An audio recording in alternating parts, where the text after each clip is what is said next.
જામનગરમાં બરફના કરાની નદી વહેતી હોય તેવો નજારો સામે આવ્યો છે। કાલાવડ તાલુકાના બામણ ગામે ગઈકાલે વરસાદ વરસ્યો છે। સાંજના સમયે તોફાની પવન સાથે બરફના કરાનો વરસાદ થયો। શેરીઓમાંથી બરફના કરાની નદી વહેતી હોય તેવો નજારો સામે આવ્યો। કમોસમી વરસાદ વરસતા ખેડૂતોની ચિંતામાં વધારો થયો છે।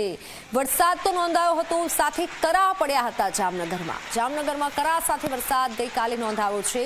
બામણ ગામે ગઈકાલે કરા સાથે વરસાદ પડ્યો હતો અને લોકોમાં અફરાતફરી મચી હતી અને ભારે વરસાદી માહોલ જામ્યો હતો। સાંજના સમયે આ વરસાદી માહોલ જોવા મળ્યો હતો।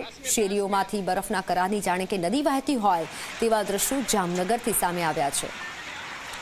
ઓનલાઈન પર સંવાદદાતા મુસ્તાક જોડાઈ ચૂક્યા છે। મુસ્તાક, જામનગરના કયા વિસ્તારમાં, કયા ગામે આ રીતે કરા સાથે વરસાદ નોંધાયો છે? કેવો માહોલ છે હાલ જામનગરમાં? બિલકુલ થી વાત કરવામાં આવે તો જે રીતે ગઈકાલે ભારે પવન અને તોફાની પવન સાથે વરસાદ વરસ્યો હતો અને મિની વાવાઝોડાની પરિસ્થિતિ બાદ વાતાવરણમાં જે પલટો આવ્યો હતો, ત્યારે કાલાવડ તાલુકાના જે અનેક વિસ્તારો છે તેમાં ક્યાંક ને ક્યાંક જે છે બરફના કરા પણ પડ્યા હતા। બરફના કરા પડવાના કારણે જે છે નદીઓ વહેતી હોય તે પ્રકારનો નજારો જોવા મળ્યો હતો। જે રીતે કાલાવડ તાલુકાનું જે બામણ ગામ છે, બામણ ગામમાં બરફના કરાને નદી જતી હોય જે જોઈને ગામ લોકો પણ કુતૂહલમાં મુકાયા હતા। મહત્વનું છે કે બરફના કરાથી ઘણી જગ્યાએ નુકસાનની પણ વાતો આવી રહી છે। સાથે સાથે જે હાલ જે ઉનાળુ પાક છે, જે ઘઉં, જીરું સહિતના, તો આ પાકને પણ નુકસાન થયું છે। એટલે કહી શકાય કે કાલનો જે તોફાની પવન સાથેનો વરસાદ હતો તેમાં બરફના કરા અને અનેક જગ્યાએ આવી ઘટનાઓ પણ સામે આવી છે।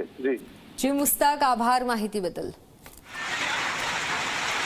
તો ઘણી જગ્યાએ આવા કરા સાથે વરસાદ નોંધાયો છે અને વિડીયો સામે આવ્યો છે જાણે કે કરાની નદી વહેતી હોય। જામનગરના બામણ ગામે આ રીતે વરસાદ નોંધાયો છે।